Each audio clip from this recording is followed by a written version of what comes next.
নমস্কার দর্শক বন্ধু, জ্যোতিষশাস্ত্রের এই বিশেষ অনুষ্ঠানে আপনাদের সকলকে স্বাগত। দর্শক বন্ধু, আপনারা ইতিমধ্যে সকলেই জেনে গেছেন যে দেবগুরু বৃহস্পতি 1 মে 2024 তার ঘর বদল করে তিনি বৃষ রাশিতে সঞ্চার করেছেন। ছিলেন মেষে, এসছেন বৃষ রাশিতে। 2025-এর 14 মে পর্যন্ত তিনি বৃষ রাশিতে অবস্থান করবেন এবং তারপরে মিথুন রাশিতে চলে যাবেন। 2024 9 অক্টোবর বৃহস্পতি মার্গী থেকে বক্রী হবেন আর 4 ফেব্রুয়ারি পুনরায় মার্গী হয়ে যাবেন। আর 2025 14 মে পর্যন্ত বৃষ রাশিতেই থাকবেন। তো এই যে বৃহস্পতির পরিভ্রমণ, এই বৃহস্পতির সঞ্চার যেহেতু প্রায় 1 বছর 13 দিনের জন্য 1 মে থেকে ক্যালকুলেট করলে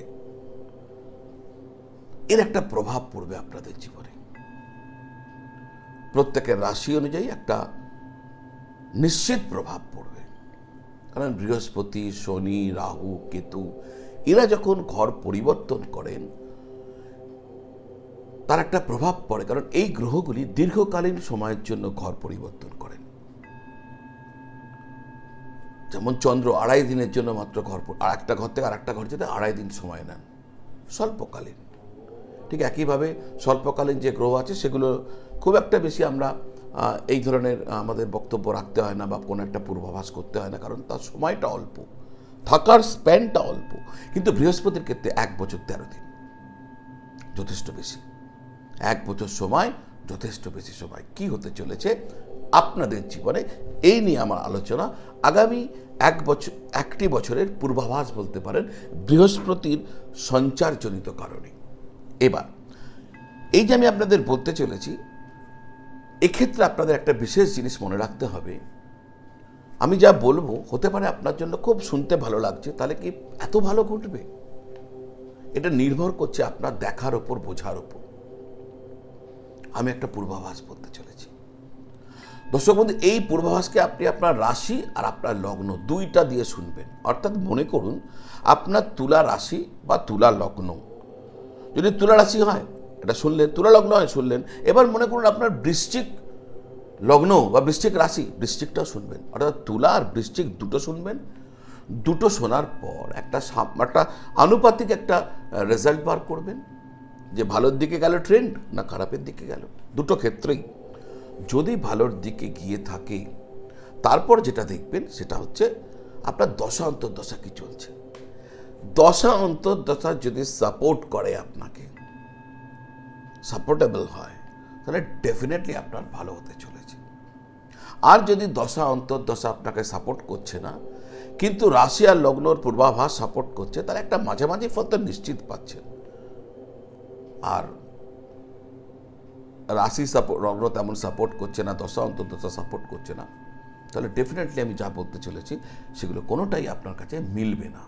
আপনারা বলেন না, এই যে বলা হয় কই কিছু মিলে না, এইটা হচ্ছে দেখার নজর। যদি ওইভাবে দেখেন নিশ্চিত মিলবে, অনেকটা মিলবে। বলতে পারেন অ্যাকুরেসি লেভেল অনেক ভালো থাকবে, কিন্তু আপনাকে এই বিষয়টা নিজে বুঝে নিতে হবে। তো দর্শক বন্ধু, আজকে যে আলোচনা করতে যাচ্ছে সেটা হচ্ছে বৃহস্পতির সঞ্চারজনিত কারণে তুলা রাশির পূর্বাভাস। দর্শক বন্ধু, বৃহস্পতি তৃতীয় পতি এবং ষষ্ঠ পতি হিসাবে আপনার অষ্টম ভাবে গোচর করছেন। এটা কিন্তু আপনার জন্য ভালো সময় নিয়ে আসছে না, কারণ অষ্টম ভাব আপনারা সবাই জানেন খুব একটা ভালো ঘর নয়। তাই সব ক্ষেত্রে যথেষ্ট সাবধানতা এবং সচেতনতা আপনাকে নিতে হবে। দর্শক বন্ধু, এই যে গোচর অর্থাৎ তুলা রাশির মানুষজনদেরকে কি নিয়ে আসছে আমি সবিস্তারে আপনাদের সামনে রাখবো, ডিটেলসে বলার চেষ্টা করব যতটা সম্ভব। যারা তুলা রাশি বা তুলা লগ্নের মানুষজন আছেন খুব মন দিয়ে শুনুন।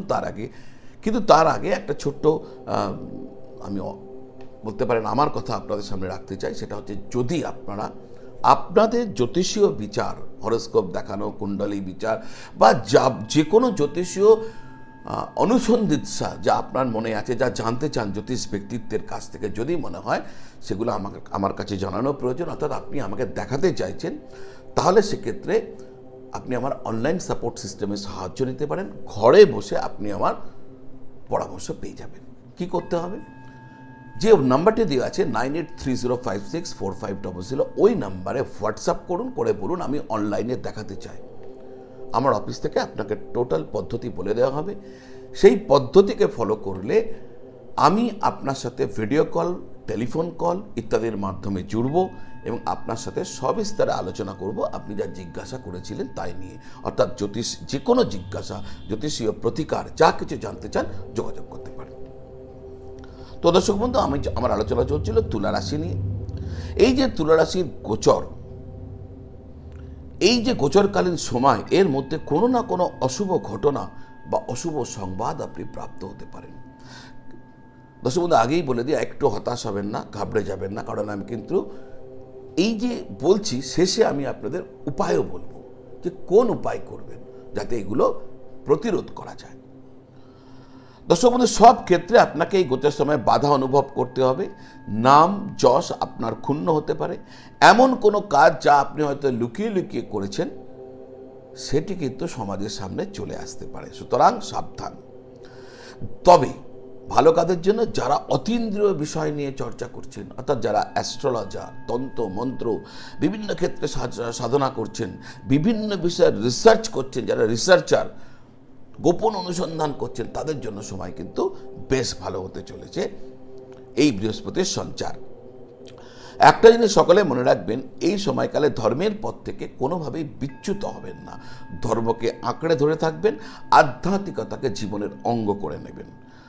যদি এইভাবে চলেন তাহলে এই গোচরের কুপ্রভাব থেকে আপনি মুক্ত থাকবেন।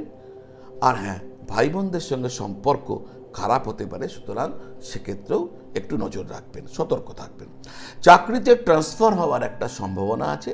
যারা চাইছিলেন তাদের চাকরিতে একটা বদল হোক, ট্রান্সফার হোক, তার জন্য আবেদন করছিলেন, আপনাদের কিন্তু সেই ইচ্ছা পূর্ণ হয়ে যেতে পারে। এমনকি যাদের প্রমোশন হওয়ার কথা ছিল কিন্তু আটকে গেছে, প্রমোশন হয়নি, হচ্ছিল না, তাদের বকেয়া প্রমোশনও কিন্তু চাকরির ক্ষেত্রে এই সময়কালে হয়ে যেতে পারে। এই সময়কালে আপনারা বিভিন্ন তীর্থযাত্রা, ধর্মীয় কাজকর্ম এ সমস্ত কিছু প্রাপ্ত হতে পারেন। যারা বিদেশে যাবার জন্য চেষ্টা করছিলেন তাদের এই ইচ্ছা পূর্ণ হতে পারে। যারা বিদেশকে কেন্দ্র করে কোনো কাজকর্ম করছিলেন তারা কিন্তু লাভবান হবেন। অর্থকে কেন্দ্র করে যে টানাপোড়েন আপনাদের মধ্যে এতদিন চলছিল সেটা কিন্তু কম হতে চলেছে এবং দিনের শেষে আপনি সঞ্চয় দেখতে পাবেন। বিভিন্ন ক্ষেত্রে আপনার যথেষ্ট ব্যয় হবে, কিন্তু তার সাথে সাথে সঞ্চয় আপনার সঙ্গে থাকবে। অর্থের অভাব হবে না। জমি, বাড়ি, ফ্ল্যাট বা গাড়ি কেনার চেষ্টা আপনার সফল হতে পারে। অর্থাৎ অর্থ যে ব্যয় হবে সেটা আপনার কোনো সম্পত্তির কারণে ব্যয় হবে, বাজে কাজে ব্যয় হবে না। বাড়ি কিনতে পারেন, গাড়ি কিনতে পারেন, ফ্ল্যাট কিনতে পারেন, জমি জমা কিনতে পারেন, এই সমস্ত কারণে ব্যয় হবে। টাকা উড়িয়ে দেবেন না, টাকা আপনার সৎ কাজে ব্যয় হবে। 3 মে থেকে 3 জুনের মধ্যে দেবগুরু বৃহস্পতি অস্ত অবস্থায় থাকবে। এই সময় পিতার সাথে আপনার সম্পর্ক খারাপ হতে পারে, পিতার শরীর খারাপ হয়ে যেতে পারে, তার স্বাস্থ্যের ক্ষেত্রে সমস্যা দেখা দিতে পারে। এই সময়কালে পিতৃতুল্য গুরুজনদের কোনো না কোনো সমস্যা আসতে পারে, সুতরাং তাদের ক্ষেত্রে নজর রাখা আপনার উচিত হবে। 2005 মার্চ পর্যন্ত শনির তৃতীয় দৃষ্টি আপনার সপ্তমভাবে থাকবে।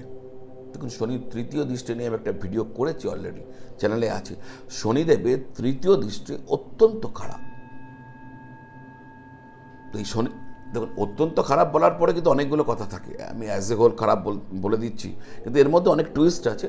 তো শনির তৃতীয় দৃষ্টি নিয়ে যদি আপনারা বুঝতে চান তাহলে আমার ভিডিওটি একটু দেখে নেবেন, শনির তৃতীয় দৃষ্টি নিয়ে। তো শনির তৃতীয় দৃষ্টি আপনার সপ্তমভাবে থাকবে, সুতরাং আপনার দাম্পত্য ক্ষেত্রে আপনার ব্যবসায়িক ক্ষেত্রে আপনাকে বিশেষ নজর রাখতে হবে। বিশেষ করে যারা অংশীদারি ব্যবসায় রয়েছেন তারা যথেষ্ট সতর্ক থাকবেন। এবার উপায় কি করবেন? যাদের খারাপ হচ্ছে বা খারাপ যে এরিয়াটুকু নিয়ে আপনাদেরকে চিন্তার মধ্যে পড়তে হচ্ছে, কি করবেন?